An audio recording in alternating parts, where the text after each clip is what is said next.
If you're planning a trip to kayak the Zambezi during low water, then you might be thinking about running the famous Boof line on number 5. It's a big and very rewarding line, but there are a few things that you should know. Hitting this line is actually more about commitment and confidence than it is about technical skill. It's not the hardest line on this section, but for many people it's one of the most intimidating lines. To set myself up for the perfect line, I use a small marker wave hole on my right hand side. As this small wave lightly splashes your right hand side, you need to be spotting your takeoff and getting ready to charge towards it, and look at nothing else. Now just drive the boat with confidence towards that launch pad.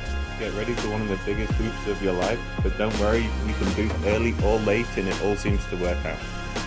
The most important thing is being to the left hand side of the takeoff. The mushroom shape is not exactly flat, and the left side has more height and keeps you further away from the hole on the right hand side, which can dish out big beatings occasionally.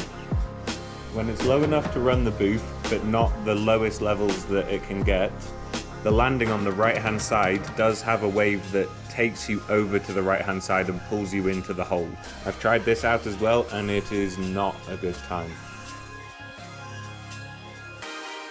When the water gets really low, the line is still good to go, but the right side of that boof is more forgiving, and I've got away with that a couple of times.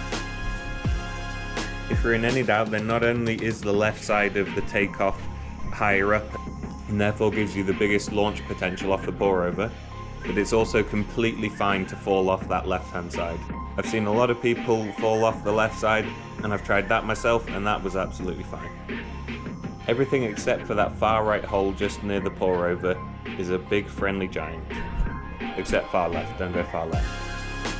The boils between the marker wave and the takeoff point are not exactly straight, and they can take you off course. Worst case scenario, they pull you to the right hand side and directly feed you into the hole.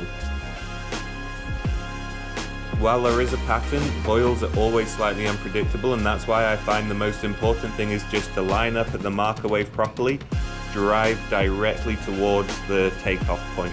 I don't look at the boils, I just push my boat as fast as I can towards where I want to go. It keeps me calm because I'm not looking for problems, and I'm usually able to react if I do feel like I'm slightly far to the right. However, because of the consequences of going into that hole on the right, some people do prefer to line up this boof from slightly further left than me, which is also completely fine. It just means you have to be working over to the right hand side in order to make that takeoff point.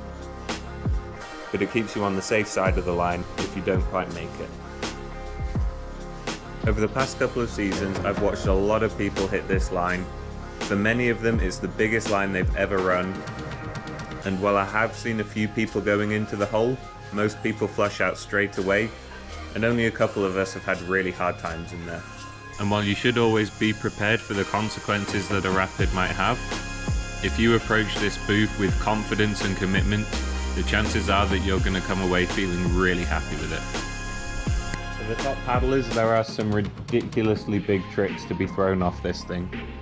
If you found this video useful, then please let me know in the comments. It motivates me to try and do some more. If you think I've missed anything, then ask a question or let me know what you think I've missed. And if this video gets 10 comments in the first week, then I will post the full beta video of when I did get taken by the hole.